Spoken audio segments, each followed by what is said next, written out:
Bonjour à toutes et à tous. Le 18 octobre prochain, les Vaudoises et les Vaudois seront appelés à élire leurs 20 représentants au Parlement fédéral. L'UDC du canton de Vaud présente 20 candidats à cette élection. Aujourd'hui, nous avons le grand plaisir d'accueillir Catherine Buchet de Montreux, mariée, 4 enfants, 2 petits-enfants, conseillère communale, consultante en ressources humaines et chef d'entreprise.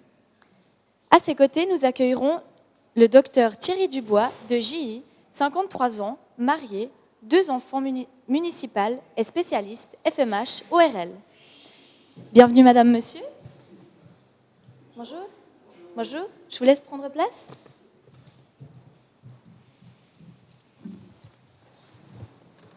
Alors je vais commencer par vous, monsieur Dubois. Les relations entre la Suisse et l'Union européenne seront au cœur des enjeux de la prochaine législature.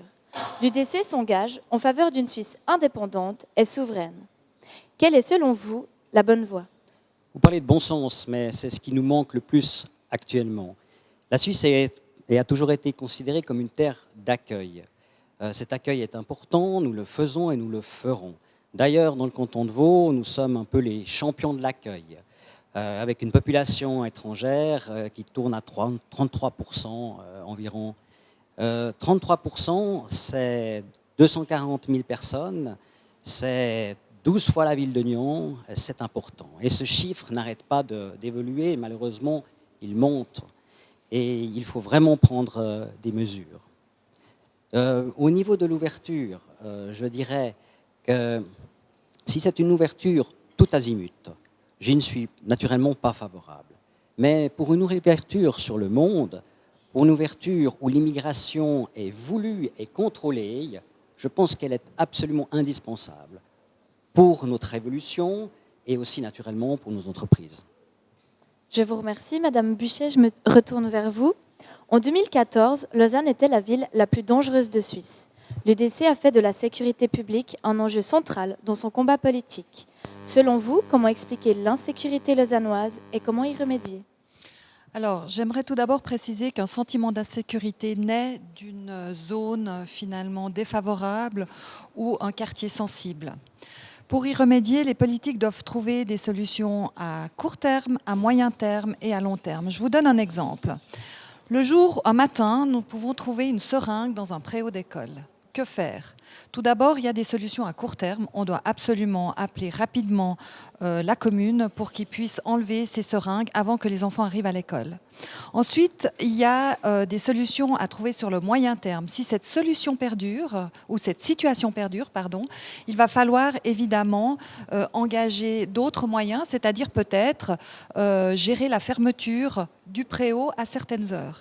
Et puis finalement, il y a des solutions à long terme à trouver qui sont plutôt des discussions entre tous les partenaires concernés pour finalement que cette région, que ce préau, que cette situation difficile ne perdure pas.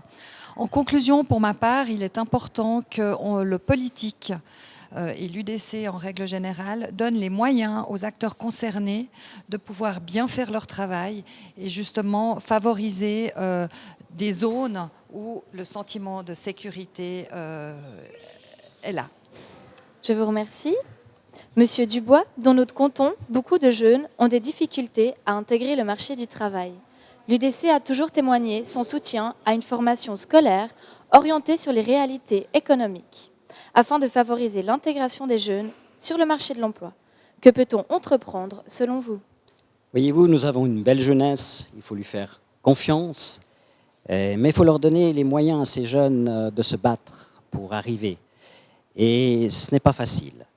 Je pense vraiment qu'il faut trouver de nouvelles voies, ou en tout cas favoriser certaines voies qui sont de moins en moins pratiquées, comme l'apprentissage, par exemple. On a assez de cols blancs. Et c'est également important de faire une formation basée plus sur la technique, tout en ayant une certaine pratique naturellement. L'autre chose, il faut essayer aussi de valoriser certains métiers où on a besoin de personnes. Je pense comme médecin, particulièrement aux infirmières, on en manque cruellement.